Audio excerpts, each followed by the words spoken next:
La 10ª y última lección. La nobleza obliga, la noblesse oblige, ¿no? ¿Qué quiere decir con esto? Aquí tenemos a dos grandes reformadores checos que pelearon durante su época. O sea, el amigo de la izquierda, ¿quién es? Estuvimos tomando cervezas con él, en paz descanse, el gran Karl Schwarzenberg, que se lanzó para presidente. Desafortunadamente no le ganó a Miloš Zeman. Aquí tenemos a Honza Rummel, que estuvo en la cárcel, al igual que su padre Jiří Rummel. Si uno lee El poder de los sin poder, el famosísimo ensayo de Václav Havel, viene en un libro, en una colección, donde también hay un ensayo del padre de Honza Rummel. Honza Rummel, de hecho, fue el que disolvió la StB, fue, ¿me entiendes?, ¿no?, ministro del Interior, también presidente del Senado. Estas gentes pudieron haber tenido una vida cómoda, especialmente Schwarzenberg, que viene de mucho dinero. Honza no viene de dinero, pero Schwarzenberg sí. Realeza, además tiene 3 ciudadanías, suiza, austriaca y checa. Él pudo haber vivido en su ¿me entiendes?, su castillo por ahí cómodamente. Y sin embargo, él decidió meterse a la política para reformar a Chequia. La nobleza obliga. ¿Quién es este? Kotzab. Muy bien, Michal Kotzab. La gran contribución de Michal Kotzab fue haberle dicho a Havel, no, tú amenázalos y dices que vamos a organizar otra gran huelga. Y entonces, al fin de cuentas, este dinamismo muy especial de la coalición del Foro Cívico que iba a negociar, encabezada por Havel, pero con otras gentes como Michal Kotzab, al Castillo, con el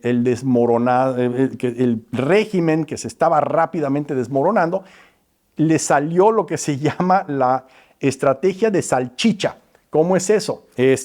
Sí, tú tienes un hot dog ahí con pan y salchicha y el comunismo, el líder comunista piensa que se está comiendo el hot dog, pero la verdad nada más está comiendo pan y tú le vas jalando la salchicha. O sea, cada vez que iban decían, ya sé que te prometí que te ibas a quedar con el ejército, señor Husak, etcétera, pero regresando al Foro Cívico, por poco me matan y dicen que no, que van a organizar otra huelga. Y si organizan otra huelga, va a venir la próxima vez alguien mucho más duro que yo a negociar con usted. Así que si fuera yo, si yo fuera usted, yo cedería también. Y así poco a poco el comunismo, el régimen fue cediendo todo hasta que desapareció. Tú te acuerdas de una figura llamada Adamec, ¿verdad? Ladislav Adamec. ¿Qué era Ladislav Adamec? El que quería hacerse el Ion Iliescu de Checoslovaquia. ¿Por qué? Era la cara bonita del régimen. El régimen, cuando vio que estaba perdiendo todo, dijo, no, ahora sí voy a reformar y voy a poner un tal Adamec que es moderno y joven y tiene ideas parecidas a las de Gorbachev y vamos a hacer nuestra perestroika. No, nada de eso, cabrones. No funcionó. La estrategia de poner una cara bonita del comunismo, como en Alemania trataron de hacerlo también con el famoso Egon Krenz, que traicionó a Erich Honecker para hacerse del poder total, como vimos en el primer módulo, pero ese poder total se le fue desmoronando porque la gente en las calles ya le había perdido el miedo al partido y a su policía secreta y a todo, y empezaron a seguir manifestando hasta que se derrocó el comunismo en Alemania del Este. Hubieron elecciones donde, ¿me entiendes?, que fue electo el Partido Cristiano Demócrata, que había nacido 2 días antes, ¿verdad?, un famoso Lothar de Maizière, ¿verdad? Lothar de Maizière tenía un punto en su plataforma electoral, era cancelar Alemania del Este y unificarla con Alemania de Occidente. Entonces Lothar de Maizière ganó abrumadoramente y así es como Alemania del Este dejó de existir. Pero lo que estoy diciendo es que una vez que el régimen se empieza a desmoronar, no dejen de presionar.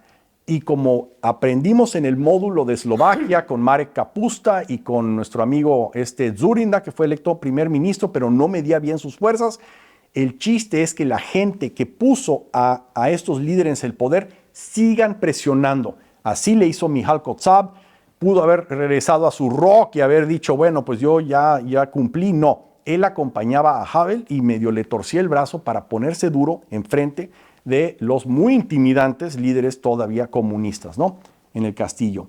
Y así es como se hicieron del poder total en Checoslovaquia las fuerzas democráticas, al contrario de Polonia y varios otros ejemplos donde tuvieron que compartir el poder con el régimen. Este grupo muy cool de gente es el primer gabinete de Mart Laar. Ahí está Mart Laar, por cierto, y estamos en México. ¿Pero cómo? Sí. Ellos tenían unos vehículos que parecían de otro planeta, que eran de todo terreno, y decidieron, después de haber reformado a Estonia y haber, pues, ¿por qué no tomamos unas vacaciones? Tenían 2 o 3 de estos vehículos de todo terreno y le estaban dando la vuelta al mundo, África, Latinoamérica, o sea, Asia Central, en estos vehículos, nada más para divertirse, y se llamaba The Rolling Estonians, The Rolling Estonians, y hasta tenían su propia página web donde subían fotos de sus últimas aventuras, y todo esto fue antes de las redes sociales, imagínate, The Rolling Estonians, ¿no?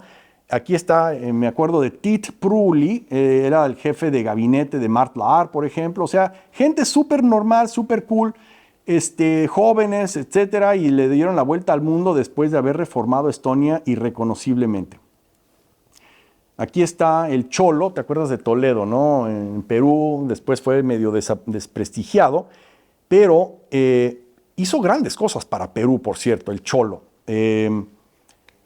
Uno se olvida que hubo una especie de lustración después de que Fujimori y Montesinos, su jefe de policía política, cayeron en Perú, y llega el Cholo, Toledo, y empezó a correr a una bola de jueces, empezó a correr una bola de burócratas y militares que habían apoyado a Fujimori. De hecho, Montesinos, la eminencia gris detrás del fujimorismo, le gustaba filmar cómo le daban sobres llenos de dinero a miembros del Congreso y miembros de los militares, etcétera, para comprar sus lealtades. Les gustaba filmar esto para después poder chantajearlos. Pero cuando cayó Fujimori no destruyeron esa evidencia, entonces el nuevo régimen, por decirlo así, la nueva constitucionalidad en Perú, ¿verdad? Tenía toda la evidencia en mano. De hecho, yo fui a Perú después, justo en el Inter, después de que cae Fujimori y Montesinos y antes de que el Cholo fuera electo, y fui invitado por estas mismas fuerzas democráticas para dar varias cátedras sobre lo que estamos hablando hoy, sobre las lecciones de las transiciones en Europa del Este. Yo no creo que fue por mis consejos, pero el Cholo empezó a hacer unos cambios muy importantes. Y yo creo que por eso Perú ha sido un fenómeno muy interesante de transición y de reformas económicas, etcétera, porque bajaron la pobreza del 70 y pico por ciento al 30 y pico por ciento y ahora al 20 y tantos. Por eso Perú ha sido un pequeño éxito que no ha sido tan contundente como Chile u otros, ¿verdad? Pero es algo, un modelo que hay que estudiar precisamente por esta pequeña lustración que hizo el Cholo una vez llegando al poder. Tú te acuerdas de Oswaldo Payá Sardiñas, que el régimen aparentemente asesinó, bueno, murió en un accidente entre comillas, automovilístico, etcétera, pero él estaba liderando el proyecto Varela y él siempre hablaba.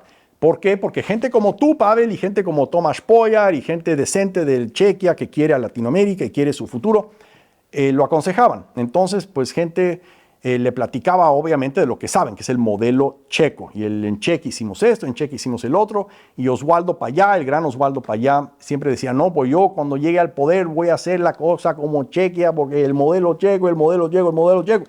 Pero en eso que cuando vino Mart Laar a Miami, ¿sí te acuerdas de Orlandito, no? Orlando Gutiérrez Boronat.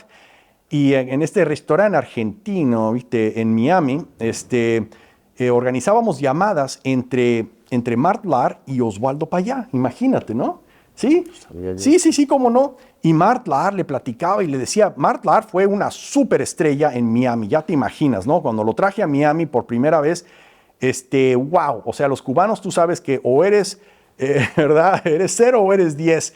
Y con Mart Laar él era un 20 de 10, ¿me entiendes? O sea, lo adoraban y hasta declararon un Mart Laar Day. Un día Mart Laar nombraron el gobierno de Miami-Dade County, el condado de Miami-Dade, declaró un día Mart Laar, imagínate, ¿no? Pero después de que él hablaba con Oswaldo Payá y los demás cubanos, pero en Miami, Oswaldo Payá empezó a hablar del modelo estonio para Cuba. Qué interesante, ¿no? Pero bueno, y aquí esto tú lo ayudaste a formar con Carlos González, con Tomás Poyar, con varias otras gentes, el famoso Comité Internacional para la Democracia en Cuba. Reunimos a grandes líderes latinoamericanos y de esta parte del mundo, y España, no sé qué está haciendo Aznar ahí, si él no lideró una transición, pero no importa. Aznar y Havel por alguna razón eran muy amigos y decidieron pues fundar este grupo que una vez que caiga la dictadura, imagínate, ya casi todos han muerto, desafortunadamente en este gran grupo, pero la dictadura cubana sigue. Pero pensaban, bueno, si cae la dictadura cubana en cualquier momento, nosotros ya tenemos a este grupo listo para ayudarlos y apoyarlos con consejos, etcétera. Aquí, ¿quién reconoces? Aparte de Mart Laar, que yo traje, Filip Dimitrov de Bulgaria, Peter Pithart. Estábamos hablando de las lecciones de Peter Pithart y tú mencionaste, pero creo que no estábamos en cámara, una de las lecciones grandes de Peter Pithart que él compartió contigo, que un arrepentimiento de él que fue... Que la disidencia checa en gran parte no estaba preparada y hasta casi no estaba dispuesta a tomar el poder. Exactamente. Porque muchos eran intelectuales, profesores, artistas. Sí, exacto, físicos, matemáticos. Y le tenían como hasta cierto miedo o asco. Miedo o asco al poder. Gran error, porque ahí dejaron la puerta abierta para que entrara Václav Klaus. Lo bueno es que los estonios no cometieron ese error. Ya te dije que una de las grandes virtudes de la transición estonia que eclipsa a la checa es que ahí los líderes democráticos entendían de economía, aunque fuera rudimentariamente, y lo hicieron, mientras en Chequia le abrieron la puerta a un disque experto que, como dijo uno de grandes amigos, que es Jiří Pehe, dijo, tenemos el archivo de la STB de Klaus, pero no tenemos su archivo de la KGB. O sea, Klaus le hizo un daño brutal a Chequia en sus políticas económicas, larga historia, mientras en Estonia, por ejemplo, no tuvieron la crisis bancaria que tuvieron Chequia aquí, que borró el 10% del PIB checo en 1998, creo que fue.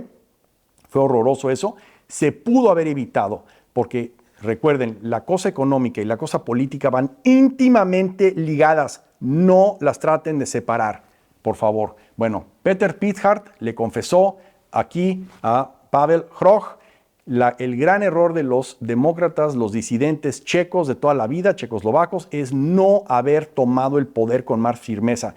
Imagínate cómo se sienten en Eslovaquia, Charnogórsky, ¿verdad? Y su grupo, que básicamente le regalaron el poder a Mečiar. Sí sabes eso, ¿no? Le regalaron el poder porque pensaban ellos, no sabemos gobernar, mejor traemos a Mečiar a que nos ayude, y ahí Mečiar hizo todo para quedarse con todo el poder. O sea, Eslovaquia fue aún peor. ¿Quién más está aquí? Don Patricio Aylwin, qué presidente, caray, wow. Él acabó con 2 dictaduras, no una. Todo el mundo lo recuerda por Pinochet, pero él en el plebiscito pues encabezaba la oposición democrática, que ahora era una unidad llamada la Concertación entre los cristianos demócratas y los socialistas reformados. O sea, los socialistas aprendieron muchas lecciones a duras penas después de Allende y durante la dictadura de Pinochet, y por eso pudieron sentarse a la mesa con los cristianos-demócratas y formar una concertación para retar en el plebiscito que ganaron apenas contra Pinochet en 1990. Pero lo que a la gente se le olvida es que don Patricio Aylwin también derrocó a otro dictador llamado Allende, con una carta que le escribió a Pinochet. Le dijo, general, el presidente Allende está violando las leyes, la Constitución, debemos de hacer algo. Y esa carta en Chile es muy controversial porque no exactamente le pidió hacer un golpe de Estado, pero eso lo interpretó Pinochet, y además estaba recibiendo presiones de otros ¿me entiendes?, grupos chilenos, y Pinochet lo tomó como un mandato del senador Patricio Aylwin, creo que presidente del Senado, además de hacer un golpe de Estado para sacar a Allende del poder por la fuerza, ¿verdad? Muy interesante. Entonces, Patricio Aylwin fue asociado con el fin de 2 dictadores, no uno, en su país. Bueno, ¿quién más aquí es interesante? Lacalle, que siempre ha sido un amigo muy leal de la cosa cubana democrática. Su hijo ahora es presidente de Uruguay, igual que fue Lacalle, ¿verdad? Creo que en Uruguay es tan pequeño que las familias, pues, ¿verdad? Y no tienes que ser una dictadura para poner a tu hijo en el poder, puede ser una democracia, como hemos aprendido, ¿no? Y aquí está un gran amigo, si te acuerdas de la foto que mostramos con Luis Alberto Monge, Libertad para Wałęsa, ¿verdad? Libertad para Wałęsa, cuando él manifestaba a favor de Wałęsa en Costa Rica. ¿Qué democracia es Costa Rica, caray? Socialdemócrata, el gran Luis Alberto Monge, luchador como el Berushka, ¿te acuerdas que hablamos que un verdadero socialdemócrata anticomunista es la Catarina que se come a la plaga que mata a tus plantas, ¿verdad? Es un gran socialdemócrata, y aquí está juntito a un duro de la derecha facha, dicen sus críticos, pero obviamente no es eso, es José María Aznar, que viene del PP, la derecha liberal española, etcétera, que tiene algunas raíces en el franquismo, pero también tiene otras raíces, etcétera. ¿Qué está haciendo ahí? Repito, porque España, él obviamente recuerda la transición muy bien, aunque él no estaba cerca de la transición. La transición la hicieron pues el rey, el fantasma de Franco, un tal Fraga, que es como el padre político de Aznar, por cierto, Fraga, el famoso gallego. Y también la hizo Felipe González, obviamente, un tal Guerra. O sea, todas estas figuras de la transición española no se entiende, obviamente, sin Adolfo Suárez. Pero Aznar no es líder de transición, pero es amigo de Havel y por eso apareció en la foto, ¿verdad? En Costa Rica tampoco tuvieron una transición, al menos de que Monge estuvo vivo durante el 47, que es cuando cambiaron la constitución en Costa Rica para no tener golpes militares, etcétera. Yo creo que no estaba ni cerca de eso. Aquí hay dos grandes líderes, pero que no fueron líderes de transición, pero no importa. Este Comité para la Democracia en Cuba estaba listo para asesorar a Oswaldo Payá o al que tome el poder en Cuba. Y imagínate cuando soñábamos en esa época de que en cualquier momento se iba a acabar el régimen en Cuba. Y a veces llevábamos el pleito a la boca del lobo. Tú recuerdas a Kukan, ¿no? Fue ministro de Relaciones Exteriores de Eslovaquia, en paz descanse, el de Zurinda, por cierto. Aquí está Honza Rummel, aquí está Carlos González y tu servidor. En Venezuela estábamos haciendo un happening donde estaban honrando a varios prisioneros políticos. Y aquí están las fotos de los prisioneros políticos y había una multitud de jóvenes, etcétera. Y por cierto, aquí no lo ves, pero está Philip Dimitrov justo atrás de nosotros. Íbamos a llevar a Lech Wałęsa. Iba a venir Lech Wałęsa, esto fue en el 2008 creo, en Venezuela, para hablar también en contra del régimen, pero Hugo Chávez lo amenazó en televisión, amenazó a Lech Wałęsa, porque todo el mundo se enteró que venía Lech Wałęsa y Hugo Chávez salió en la televisión diciendo, yo no garantizo su seguridad, no garantizo su seguridad, o sea, no vengas aquí porque el AMPA te va a matar y con mi visto bueno. Entonces Wałęsa tuvo que cancelar, pero lo bueno es que sí se colaron otros grandes líderes de transición de Europa del Este donde compartieron pues sus, ¿me entiendes, no?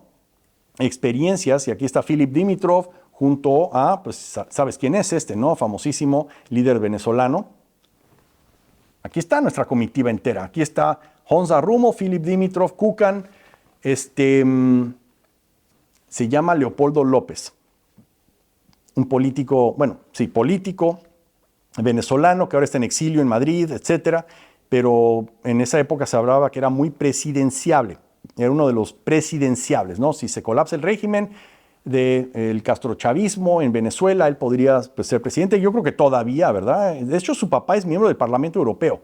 Le dieron la nacionalidad española y se lanzó para el Parlamento Europeo y desde ahí pues hace todo tipo de cosas a favor de Venezuela, ¿me entiendes, no? De la disidencia en Venezuela. Y los jóvenes estaban muy alentados que vinieron a visitarlos, estos líderes tan exóticos de otros países, porque estaban muy bajo presión los pobres, ya te imaginarás, ¿no? Nos contaban historias de horror.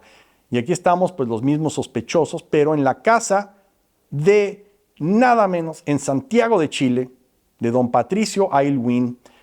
¿Por qué los demócratas siempre nos tenemos que juntar? ¿Tú te acuerdas de la foto esa con Yuri Roshka y Víctor Yushchenko que te mostré? ¿Por qué dos vecinos luchando por el mismo principio no se habían juntado jamás antes? Qué triste, ¿no? Tomó a alguien como yo, que no soy nadie, además vengo de México, ¿verdad?, de juntar estos dos. Pues muchas veces los demócratas perdemos oportunidades porque no tenemos suficiente vertebración entre nosotros, no solo internamente en los países, sino también en países hermanos, etcétera. No tenemos suficiente cooperación, vertebración. Es importante cambiar esa filosofía, tener más solidaridad entre nosotros, aprender más. Por eso en CASLA pues tenemos este magnífico grupo de gente que aprende, ¿verdad? Y se hacen una especie de hermandad muy bonita. Y hasta creo que 2 matrimonios han salido de los grupos CASLA, imagínate, ¿no? ¿Y esto a qué te recuerda, Pavel? Esto ya es tu mero mole. Esto ya tú sabes exactamente quiénes son estas personas. Esto eran reuniones en las montañas fronterizas O sea, eran reuniones de la disidencia checa y polaca. Checoslovaca. y Checoslovaca, polaca. sí. Aquí está Charnogórsky, no se te olvide. Sí. Y pues A ver, ¿quién es este? Sasha Sasha Vondra, muy Sasha bien. ¿Quién es Vondra. este? No sé. El polaco llamado Zbigniew Romaszewski, Romaszewski. cristiano demócrata del KOR famoso, el Komitet Oborona Rabotnikov, que fue como la abuelita de Solidarność, ¿verdad? Y no solo la abuelita, sino que cuando Wałęsa organizó esa huelga, o más bien tomó liderazgo de esa huelga que paralizó a todo el norte de Polonia, el KOR, que había estado tratando de hacer eso, pero como intelectuales de Varsovia, de Cracovia, ¿me entiendes? Vinieron inmediatamente a asesorar a esos trabajadores y decían, ustedes no saben lo que han logrado. Entonces, en vez de pedir que nos den más jabón y más salchichas y que le den su pensión a Ana Valentinovich, mejor pidan estos puntos. Y los trabajadores, sí, pues no se nos ocurrió, ¿verdad? Libertad de formar un sindicato, de asamblea, de esto, del otro. Y al último minuto iban a pedir un sistema multipartidista, pero un tal Borushevich, que un trabajador ahí que era colega de Wałęsa, dijo no, porque eso es lo que causó que Brezhnev invadiera Checoslovaquia, cuando acusaron a Dubček de alentar, de permitir, de abrir la puerta a un sistema multipartidista. Y eso lo quitaron de las negociaciones que tenían que eventualmente desembocaron en la firma del famoso Tratado de Gdańsk. Pero bueno, lo demás es lo que colapsó al comunismo eventualmente, gracias a los cerebros que se juntaban acá. Entonces tú imagínate lo que los polacos aprendieron de los checoslovacos, lo que los checoslovacos aprendieron de los polacos. Brillante, esta foto me encanta. Además, el que organizaba todo eso es nuestro gran amigo Pospíjal, Peter Pospíjal, que es moravo, de hecho es de Brno, pero él habla un polaco precioso, él habla ruso y aprendió búlgaro. ¿Por qué? Porque una vez que se colapsó el régimen, Havel lo mandó como embajador a Bulgaria. Entonces aquí está Peter Pospíjal, aquí está el mero Václav Havel, aquí está Adam Michnik, ¿verdad? O sea, los grandes líderes disidentes, los cerebros de la disidencia polaca y la checoslovaca, juntándose, intercambiando ideas y tal. Y yo creo que algunas de esas ideas pudieron haber salvado, ¿verdad? Eventualmente las decisiones, los pasos que se dieron donde no pisaron una mina, como lo que dijo Borushevich, de no pedir un sistema multipartidista a estas alturas, etcétera, ¿no? ¿Sabes quién es esta? No. Pero sí sabes quién es él. Carlos González. Carlos es la eminencia gris de todo. Aquí es donde le presentamos a Tamara Sujú, la gran Tamara Sujú, que está liderando no solo pues, Kasla misma y las juventudes de Kasla, sino también el famosísimo, lo que abrió la Corte Penal Internacional, la investigación que puede desenvolverse en un caso penal contra Maduro y su régimen en Venezuela, el caso de la Corte Penal Internacional, o sea, la investigación que empezó Fatou Bensouda. Ahí mismo, en este evento en Berlín, le presentamos Fatou Bensouda a Tamara Sujú y por alguna razón se entendieron muy bien y ahí es donde Tamara, ¿verdad?, tomó nota de lo que se debe de hacer para traer a la Corte Penal Internacional una queja ciudadana para que encabeza Kasla. Por cierto, es Kasla la que encabeza oficialmente la queja ciudadana ante la Corte Penal Internacional sobre el caso de Venezuela. Y Tamara ha estado trabajando muy de cerca con esta procuradora Fatou Bensouda y con el señor de Pakistán que la reemplazó, el famoso Han, ¿no? Además que con la OEA y con Almagro, etcétera, todo esto. Pero esto todo se cocinó gracias a que los demócratas tenemos que cooperar, carajo. ¿Por qué siempre estamos en nuestras propias islas? No se vale, ¿verdad? Esta foto me encanta. Fue la última reunión entre Gorbachov y Wałęsa, ¿verdad? Después vino la pandemia y no se volvieron a ver, después Gorbachov murió, pero llevamos a Wałęsa, sabes que Kasla estaba encargada de celebrar el 30 aniversario en el 2019 de la liberación que encabezó Wałęsa en Polonia, ¿no? Lo que me sorprendió es que Wałęsa no estaba planeando, su gente no estaba planeando grandes eventos fuera de Polonia, lo cual dije, pero no es posible, ¿no? Entonces nos organizamos y llevamos a Wałęsa a varias partes de Estados Unidos, donde dio grandes cátedras, larga historia. También lo llevamos a Praga, al Foro 2000, lo llevamos a Berlín, al Festival de Cine, lo llevamos en el Festival de Cine de Berlín se sentó junto a él Nastasia Kinski, ¿verdad? Y dijo, yo estoy enamorada de ti. Imagínate que Nastasia Kinski, que era la mujer más wow de las películas de los 80s, te dijera, yo estoy súper enamorada de ti, Pavel. Imagínate, después despiertas y dices, ching, ¿no? Pero no, ahí está, Wałęsa, sí, pero bueno, adivina quiénes son estos rockeros. Este es el famoso Klaus Meine. Scorpions. Exactamente, los Scorpions, Wind of Change, o sea, el hitazo de 1990 era una celebración del fin pacífico del comunismo. Y adivina quién sale en ese video con Klaus Meine. Es pues escenas de Gorbachev con el Papa, escenas de Wałęsa votando, etc. Entonces llevamos también a Lech Wałęsa a la Fundación Gorbachev en Moscú para reunirse con su gran homólogo presidente, que interesantemente ve cómo se abrazan y se toman de la mano, etcétera, a pesar de que Polonia y Rusia siempre han sido enemigos, a pesar del papel que ambos jugaron en la liberación, etcétera, que pudieron haber habido malos entendidos, un paso en falso y todo se desmorona. Wałęsa le debe a Gorbachev más de lo que cree, porque después resulta que ¿por qué Jaruzelski organizó una elección así nomás de la nada? Canceló la ley marcial, dijo vamos a entrar a elecciones en 1989, etcétera, la famosa Magdalenka que te mostré. ¿Y de dónde sacó Jaruzelski esa idea? Y después resulta, algunos académicos, historiadores descubrieron en los archivos, etcétera, que fue Gorbachev el que estaba torciéndole el brazo a Jaruzelski, con el cual tenía una brillante relación personal, por cierto. O sea, Gorbachev odiaba a Ceausescu, odiaba a Honecker, odiaba, ¿me entiendes? ¿No? Yo creo que a Yakesh tampoco lo quería nada, pero tenía una buena relación, por alguna razón, con Jaruzelski y otra con Kadar, János Kadar, el húngaro, ¿no? Entonces, gracias a esta relación con Jaruzelski, Gorbachev dijo, no, ustedes tienen que organizar una elección y permitir que Solidarność, ¿verdad?, se forme también un partido con ellos y compitan. Pero Gorbachev le dijo a Jaruzelski, pero no te preocupes, mi general, vamos a ganar porque somos comunistas. Perdieron todos los escaños en esa elección del 4 de junio del 89, los del Partido Comunista, menos un escaño. Todos los demás los perdieron desastrosamente contra Solidaridad. Pero Solidaridad tuvo la visión, presionada por George Bush, presidente de Estados Unidos, de poner a el general Wojciech Jaruzelski como presidente de Polonia, aunque era un presidente pues sin grandes poderes, ¿verdad? Pero no importa, era simbólico que eso es una transición conjunta. Y por favor, Unión Soviética, no nos invadas. O sea, esta es una foto que me encanta, es una foto brillante. Ahí hay un expresidente alemán también, se llama Christian Wulff, pero pues ¿para qué mencionarlo, no? Aquí las estrellas son Wałęsa, Gorbachev y los Scorpions.